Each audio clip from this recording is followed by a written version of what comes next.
কি বয়স দিছে, বয়সটা শুনে যাবেন। এই যে ছেলেটা রেজাউল করিম, সে একজন ছাত্র, সে কি কোনো রাজনীতির দল করে? সে কি কোনো রাজনীতির দলের দালাল হয়ে গেছে? এই কারো এজেন্ডা বাস্তবায়ন করতে গেছে? নির্দয়ভাবে হত্যা হইল কেন? আর হত্যা হওয়ার পরে আপনার মুখে কুলুপাটা কেন, আমার মুখে কুলুপাটা কেন? এইরকম আচরণ যদি আপনারা ধারাবাহিকভাবে করতে থাকেন, আগামীতে যখন আমাদের কর্মীর আদর্শের উপর কোনো আঘাত আসবে কোনো জালেমের পক্ষ থেকে, তখন আপনারা ডাক দিলে মাঠে কি কোনো ছাত্র পাবেন? আসসালামু আলাইকুম ওয়া রাহমাতুল্লাহি ওয়া বারাকাতুহু। সুপ্রিয় বন্ধুরা, আমি আপনাদের বিনোদন বন্ধু মহিউদ্দিন হাসান খান সাহেব। জানি না মানে আমি এটা কি কারোর সাথে বেয়াদবি করে ফেলাইতেছি নাকি, যাই হোক, আমার কথা যদি যুক্তিসঙ্গত হয় তাহলে আশা করি আপনারা সমর্থন করবেন, আর যদি কিছু ভুল বলে থাকি আপনারা সেটা ধরাই দিবেন। বিষয়টা হলো, আমার একজন খুব কাছের আত্মীয় আছে, তো সে খুব কড়া মানুষ, আমার খুব কাছের, এই কারণে তার নাম বলবো না এবং সে আমার কী হয় সেটাও বলবো না। কিন্তু তার মেজাজটা এমন করা যে আমি যদি কখনো কারোর সাথে ঝামেলায় জড়াই, শুধু আমি না, তার সন্তানরা এবং তার আশপাশের কেউ, মানে তার রিলেটিভ, সে আমাদের একজন অভিভাবক, তো আমরা যদি দেখা যায় এক জায়গায় ঝগড়া লাগছে, ঝগড়াটা হইতে পারে আমাদের দোষ অথবা যাদের সঙ্গে লাগছে তাদের দোষ, যে কোনো একটা কারণে যদি ঝগড়া লাগে, তার কাছে যদি কেউ নালিশ লিয়ে যায়, মানে আমরাই যদি যাই যে অমুকে আমারে মারছে, মনে করেন ঝগড়া লাগতে আমার গায়ে হাত তুলছে, এখন আমি তো অবশ্যই আমার অভিভাবকের কাছে যাব নালিশ নিয়ে, তার কাছে যদি আমি নালিশ নিয়ে যাই যে অমুকে আমারে মারছে, তো একজন সচেতন অভিভাবক হিসেবে তার দায়িত্বটা কি, শোনা আগে যে তোমাকে কি কারণে মারলো। তারপরে যদি দেখে যে না, সঠিক ঘটনা তদন্ত করে দোষটা যদি আমারই থাকে, সে আমাকে শাসন করবে যে এখানে তো তোমারই দোষ, তুমি তার সাথে লাগতে গেলা কেন। আর যদি তার দোষ থাকে, তারপরে হালকা একটু শাসন করে তাকে ধরবে যে তুমি কেন আমার এই আত্মীয়র সাথে তুমি এরকম। কিন্তু আমার সেই কাছের মানুষটার প্রথমত কাজ হইলো যে তার কাছে নালিশ নিয়ে যাবে, তার পোলা হোক আর ভাইগনিয়া হোক আর যেই হোক, ঠাস ঠাস করে তার গালে কয়টা থাপ্পড় লাগাই দিয়ে বলবে যে তুই, তোরই দোষ, তুই লাগতে গেছো কেন। এই ধরনের আচরণ যারা করে তারা কি সচেতন অভিভাবক অথবা মানে তাহকিক মুহাক্কিক অভিভাবক যেটাকে বলে, এরকম অভিভাবক না। একজন সচেতন অভিভাবক অবশ্যই বিষয়টাকে রিসার্চ করবে, যেহেতু আমার রিলেটিভ একজন মানুষের সাথে ঘটনা ঘটছে, সুতরাং আমি আগে যাচাই বাছাই করি দোষটা কার, তারপরে আমি একটা সিদ্ধান্ত নিতে পারি। কিন্তু ইমানি কোনো দাবি নিয়ে যখন মুরব্বীরা মাঠে নামার কথা বলে, তখন একজন কওমি মাদ্রাসার ছাত্র কিন্তু নিজের আত্মীয় স্বজনের কথাও চিন্তা করে না, তার সেই মুরব্বীর আদেশটাকে মাথায় রেখে সে ঝাঁপাই পড়ে নিজের জীবন যাবে কি যাবে না এই চিন্তা সে করে না। সে মনে করে যে আমার মুরব্বী যেখানে বলছে সেটা আমার ইমানি দায়িত্ব, আমার দিন হেফাজতের জন্য এটা আমার বড় একটা দায়িত্ব। তো এইরকম আন্দোলনেও যদি আমাদের কওমি মাদ্রাসার ছাত্ররা ঝাঁপাই পড়ে এবং বিপদে পড়ে মুরব্বীদের আদেশে, সেইখানেও কিন্তু আমরা অনেক সময় মুরব্বীদের মারাত্মক ধরনের একটা অবহেলা দেখতে পাই, যেটা খুবই দুঃখজনক।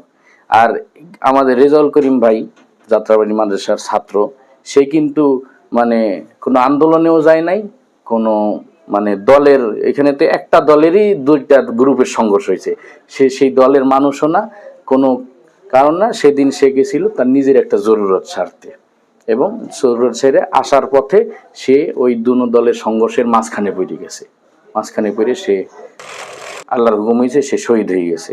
কিন্তু একজন সচেতন অভিভাবকের তো উচিত ছিল যেখানে দিবালোকের নাই স্পষ্ট যে আমার এই ছাত্র, আমার এই সন্তান, সে এই দলের সাথে জড়িত না এবং সে প্রভাবশালী কোনো ছাত্রও না, সে অত্যন্ত অজপাড়া গায়ের একজন গরিব ঘরের ছাত্র শিক্ষার্থী। এমনকি একটা তথ্য পাইছি যে সে অভাবের তাড়নায় নিজের লেখাপড়ার খরচ চালানোর জন্য নিজে নাকি মাদ্রাসার ক্লাসের ফাঁকে ফাঁকে শুক্রবার হোক বিভিন্ন ছুটির দিনে সে টুপি তসবি বিক্রি করে বাইতুল মোকাররমের আশেপাশে আইসে।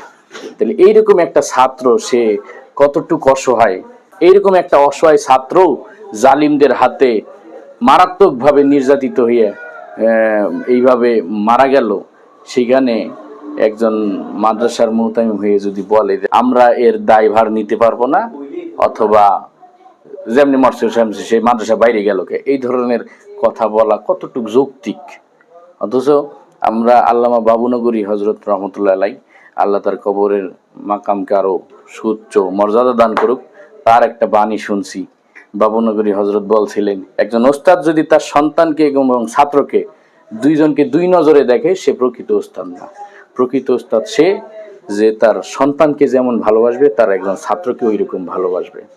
কিন্তু আমাদের হেকমতের বুলি আওড়াইতে আওড়াইতে আমাদের মুরব্বীরা দেখা যায় তাদের স্বার্থে ছাত্রদেরকেই কিন্তু মাঠে নামাই দেয়। আমরা কিন্তু তাদের ডাক শুনেই কিন্তু অনেক সময় জীবনের ঝুঁকি নিয়ে আমাদের মাদ্রাসার ছাত্ররা মাঠে নেমে যায়।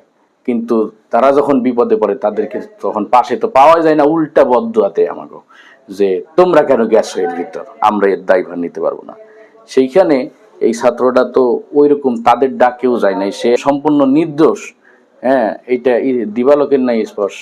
সেখানে সে তো একটা মোহতামিম হয়ে প্রতিবাদ জানানো উচিত ছিল যে কেন আমার নির্দোষ ছাত্রটাকে হত্যা করা হলো। কারণ আমাদের আত্মবিশ্বাস তার সাথে প্রশাসন এবং বর্তমান ক্ষমতাসীন যারা আছে তাদের সঙ্গে এতটাই সুসম্পর্ক, সে যদি একটু কড়াভাবে এর বিচার চাইতো, অবশ্যই একটা সুষ্ঠু বিচার এই অসহায় ছাত্র পরিবারটা পাইতো, এই হত্যার বিচার এবং সুষ্ঠু তদন্ত তার দ্বারা হইতো। এতটুক ক্ষমতা থাকার পরেও যেই মানুষটা একজন শহীদ হয়ে যাওয়া ছাত্রকে অস্বীকার করে, তাহলে সে আমাদের কেমন অভিভাবক, এটা ভাবতেও আমাদের কাছে একটু দুঃখ লাগে। আমি এখনো তার বিরুদ্ধে কিছু বলবো না, কারণ তাদের ইলমি যোগ্যতার কাছে, তাদের শান ও মানের কাছে আমি কিছুই না। কিন্তু তারপরেও কিছু কথা থাইকে যায় আমাদের ছোটদের তরফ থেকে, তাই না? বাপে সন্তানকে শাসন করে চর থাপ্পড় ঠিকই দেয়, কিন্তু যখন বাপে শোনে না যে দোষটা আমার সন্তানের না আর একজনের, তখন যে উল্টা পাল্টা থাপ্পড় দেয়, তখন কিন্তু সন্তানরা একটু দুঃখ পায় এবং সেই নালিশটা তার মার কাছে করে যে মা, এই জায়গা তো আমার কোনো দোষ নাই, তারপর আব্বা আমার মারলো, আমরা কি ঠিক হইলো? আমরা ওই মানে অসহায় সন্তানের মতো এই কথাটাই বলবো যে এই জায়গা তো আমাদের রেজাউল করিম ভাইয়ের কোনো দোষ নাই। তারপরও সে যে উল্টা তেজ দেখাইতে আছে, শেয়ার দেখাইতে আছে, একে আমরা কি মুরব্বী ঠিক হইল? এটা কি একজন প্রকৃত মুরব্বীর কাম? একজন সচেতন অভিভাবকের কাজ কি এটা হইতে পারে যে তার সন্তান নিরপরাধ ভাবে জঘন্যভাবে হত্যা হইলো, আর সে একটা প্রতিবাদ জানানো তো দূরের কথা, নিন্দা জানানো তো দূরের কথা, সে উল্টা সেই ছাত্রীকে অস্বীকার করে। এমনকি আমরা সেইখানে খোঁজ খবর নিয়ে দেখছি, সেখানকার ওস্তাদরাও ক্লাসে ক্লাসে বলে দিছে যে খবরদার এই বিষয়টা নিয়ে কোনো ছাত্র যেন আন্দোলন না করে, যদি কোনো ছাত্র এটা নিয়ে মাথা চাড়া দেয় তাকে বহিষ্কার করা হবে। এটা কি আমাদের কওমি মাদ্রাসার আদর্শ ছিল? কওমি মাদ্রাসা প্রতিষ্ঠা হয়েছে কি এই ধরনের অপরাধকে ঢাইকে রাখার জন্য, নাকি অপরাধকে দমন করার জন্য? ইংরেজদের জুলুম অত্যাচার দমন করার জন্যই তো কওমি মাদ্রাসার প্রতিষ্ঠা। তো সেইখানে আইসা যদি আমরা সামান্য নিজের পাড়া প্রতিবেশী জালিমের অত্যাচারই দমন করতে না পারি, তাহলে আমরা কিভাবে আকাবিরে দেওবন্দের যোগ্য উত্তরসূরি হিসেবে নিজেদেরকে দাবি করি? এই একটা প্রশ্ন আপনাদের সামনে রেখে গেলাম। এছাড়া আর কিছু বলার নাই আমার।